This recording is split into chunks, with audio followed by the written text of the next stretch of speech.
budol, awit, wagwag, walwal. Ang tagal na ng mga salitang yan, pero bakit tila na bago na ang kahulugan sa iba? Awit. Awit kanta?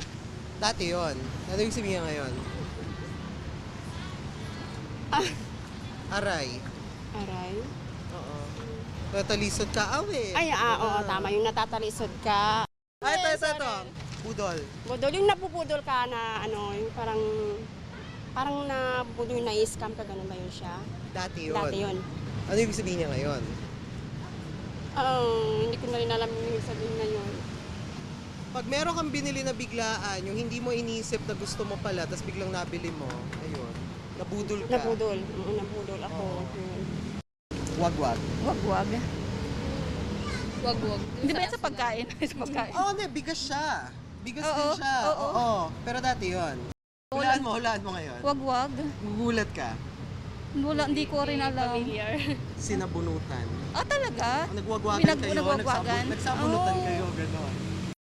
Halos walang nakahula sa kung paano ginagamit ng mga Gen Z at ibang kabataan ng mga salitang ipinahula namin. Kung pareho alam ng both generation, yung ibig sabihin, para hindi nagkakaroon ng contradicting at ng issue. Ayon sa linguist na si Dr. Ricardo Maria Nolasco, natural na bahagi ng ebolusyon ng isang wika ang patuloy na nagbabagong salita at mga kahulugan nito, depende sa grupo ng tao at sa kanilang konteksto.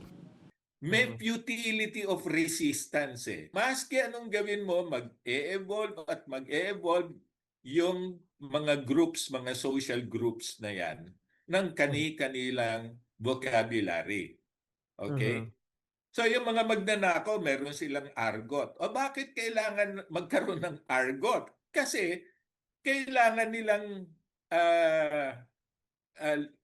maligtas doon sa kamay ng batas. Okay? Pag yung mga pulis, alam kung paano yung linggo niya, abay hindi sila makakatago.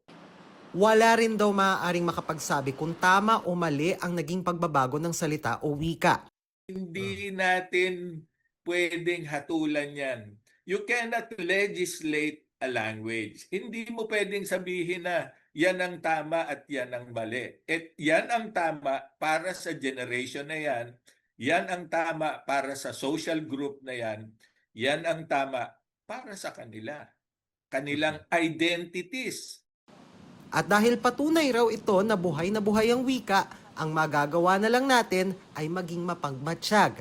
Dahil bukas makalawa, baka ang sinasabi mo sa mas matanda o mas bata sa'yo, iba na pala ang kahulugan. Para sa GMA Integrated News, Dano Tingkung ko nakatutok 24 oras.